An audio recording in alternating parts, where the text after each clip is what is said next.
Okay, so the 123rd edition of the Cal Stanford Big Game, what I call the Coronavirus Edition, ended shockingly. We lost 24-23 to the Stanford Cardinal. And so the axe goes back across the waters of the San Francisco Bay to Palo Alto and the farm. Wow. Folks, this is a game that we should have not only won, but crushed the Cardinal. We came out in a smash mouth attack originally, attacking the off tackle areas, the edge of the defense with our run, and it worked. Mixed in occasional play action pass, some 1-2 rolls, including the touchdown. We were on our way. But we didn't stick with the hammer and pound. We tried to mix in a few too many passes. We didn't come in with the idea of bludgeoning Stanford with our running game. And the reason why I emphasize this is not for some objective of establishing toughness or any reject stuff like that. No. Because we're in the middle of a pandemic. And as you know, if you've followed, any sports team on any level, every team's roster is impacted by who has the virus and who does not. If just one player has it, as happened with Cal to start the season, no game is played in the Pac-12. So on top of that, you have the normal range of injuries, all that conspiring to make it really difficult to put together, not just put together a healthy roster, but because of the shifting games and dates, to have a coherent practice schedule. So I argue you cannot effectively coach a Bill Walsh offense with a full game plan in this environment. And yet that's what some teams like Stanford and Cal, because now Cal has Bill Musgrave as offensive coordinator, have tried to do. I argue that the Cal offense of last year would have been more effective this year because it was simpler. It relied on misdirection, read option running. Our pass plays more often than not worked off those runs, and they were spread.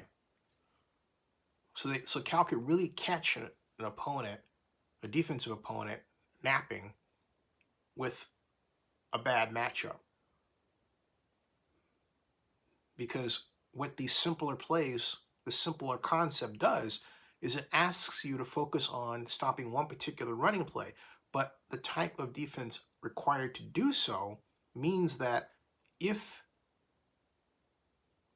the play action variation of that running play, the pass play, is called, you are going to miss covering a back out of the backfield or wide receiver on a particular pattern, and the result is a long gain or a touchdown.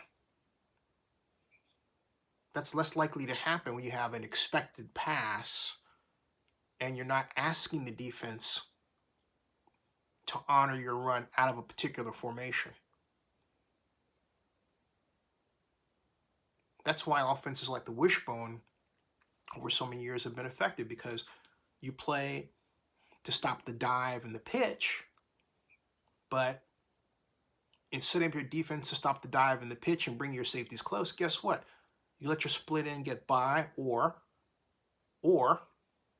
you could let the fullback on the dive go out for a pass, not cover the fullback. The fullback is eligible for a pass and picks up a long gain. All because you've set your defense to stop two unexpected, very devastating run plays. And go on and on and on. The Bill Walsh offense is a different concept, just as the Erhard Perkins offense. They ask you to defend a particular formation and the plays out of that formation, but they may very all be pass plays. Some of those formations do not offer the kind of dilemma that I described to you that the wishbone offers, or any of the read option variations. Like, for example, a 5 wide receiver offense, okay? And when you run plays out of those formations in the style of Bill Walsh, what some people like to call West Coast, or Perkins Erhard, or some people like to call the Patriots offense, and then all the variations that come off of that, like what the New Orleans Saints do, all right?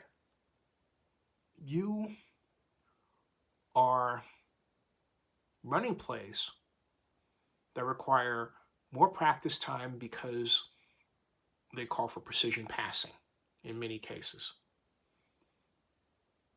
So here you are trying to do that in the middle of a pandemic, you're going to run into trouble. Lucky for Stanford, Cal had an offense more like the Stanford offense of last year and this year than the Cal offense of last year. And so it allowed Stanford just to basically continue doing what it does and be close enough to feast off Cal's mistakes. All it took was one error. Unfortunately, we committed a number of errors of the unexpected variety, primarily on special teams, but no error more unexpected than simply missing a block on a normal point after attempt. So we lost by 1 point. Heartbreaking, devastating, awful, and it hurts. You got to give it once again to David Shaw, who, with his young Chargers, I think 73 of his 102 players are underclassmen. I mean, really young. They have to give it to him for, under the circumstances, putting a team on the field that was more than competitive. They did just enough to win, and they made the right moves at the right time. So let's hope that we have a normal 2021. We've got a new president, thankfully, who takes office on the 20th of January. And maybe we can get through this thing. Go Bears.